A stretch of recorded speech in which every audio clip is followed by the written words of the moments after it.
Hello students. आज हम लोग इन वाक्यों का ट्रांसलेशन करना सीखेंगे।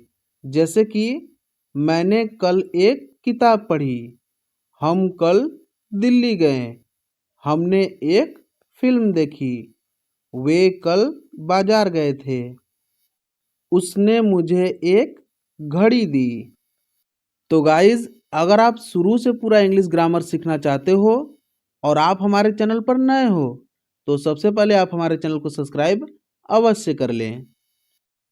इस प्रकार के वाक्य सिंपल पास्ट टेंस के अफर्मेटिव सेंटेंसेस के अंतर्गत आते हैं। तो बात करें अगर इसकी पहचान की, तो इसमें क्रिया के अंत में था, थी, थे अथवा या, ये आदि आता है।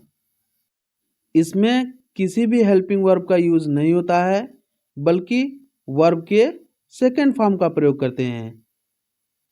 अगर बात करें इसके ट्रांसलेशन करने के फार्मूला की, तो इसमें सबसे पहले सब्जेक्ट लिखते हैं, फिर वर्ब के सेकेंड फॉर्म को लिखते हैं, फिर ऑब्जेक्ट लिखते हैं, फिर उसके बाद जो अदर आया रहता है उसे लिखते हैं। चलिए गाइस, कुछ एग्जाम्पल के माध्यम से इसको और भी अच्छे समझते हैं। जैसे है मैंने कल एक किताब पढ़ी, तो इसका ट्रांसलेशन हम लोग ऊपर दिए हुए फार्मूला के द्वारा करेंगे। तो फार्मूला में क्या है, सबसे पहले हमें सब्जेक्ट लिखना है और इसमें हमारा सब्जेक्ट क्या है, मैंने, यानी कि आई।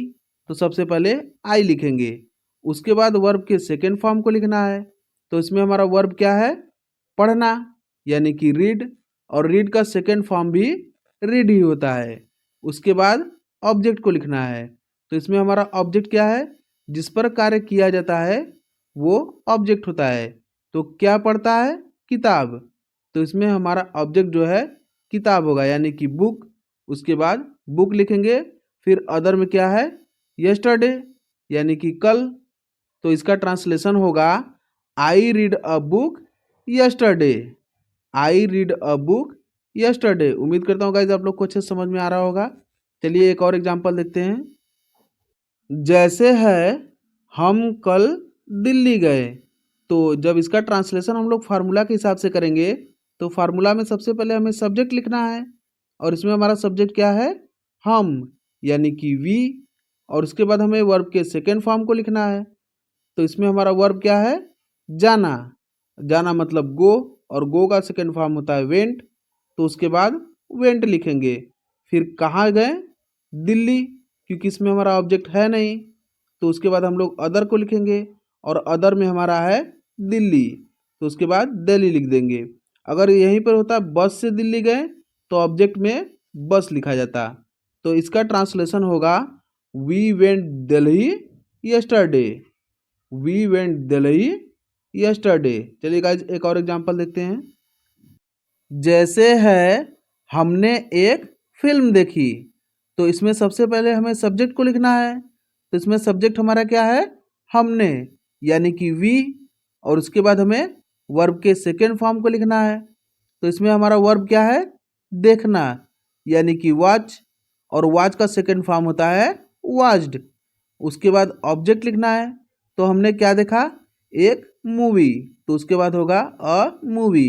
और इसमें अदर में कुछ नहीं, उसके बाद तो फिर कुछ नहीं लिखना है। तो इसका ट्रांसलेशन होगा we watched a movie. We watched a movie. चलिए गाइज अगला एग्जांपल देखते हैं। जैसे है मैंने उस पर भरोसा किया। तो यहाँ पर सबसे पहले हमें सब्जेक्ट लिखना है और सब्जेक्ट हमारा क्या है, मैंने, यानी कि आई। उसके बाद वर्ब के सेकेंड फॉर्म को लिखना है। तो इसमें हमारा वर्ब क्या है, भरोसा, यानी कि ट्रस्ट।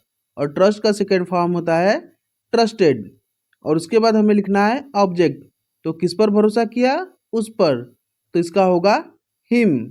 तो इसका ट्रांसलेशन होगा आई ट्रस्टेड हिम। आई ट्रस्टेड हिम। चलिए गाइस नेक्स्ट एग्जांपल देखते हैं। जैसे है उसने मुझे एक घड़ी दी। तो यहाँ पे हमारा सब्जेक्ट क्या है, उसने। और उसने का यहाँ पे इंग्लिश ही लिखा जाएगा। तो सबसे पहले ही लिखेंगे, उसके बाद वर्ब के सेकेंड फॉर्म को लिखना है। तो इसमें हमारा वर्ब क्या है, देना, यानी कि गिव। और गिव का सेकेंड फॉर्म होता है गेव। उसके बाद ऑब्जेक्ट लिखना है, किसको दिया, तो मुझे दिया यानी कि मी। और क्या दिया, अ वॉच, एक घड़ी। तो इसका ट्रांसलेशन होगा he gave me a watch, he gave me a watch. उम्मीद करता हूँ गाइज आप लोग को वीडियो अच्छे से समझ में आया होगा। अगर वीडियो अच्छा लगा हो तो वीडियो को लाइक कर दीजिएगा तथा हमारे साथ जुड़े रहने के लिए हमारे चैनल को सब्सक्राइब करना मत भूलिएगा।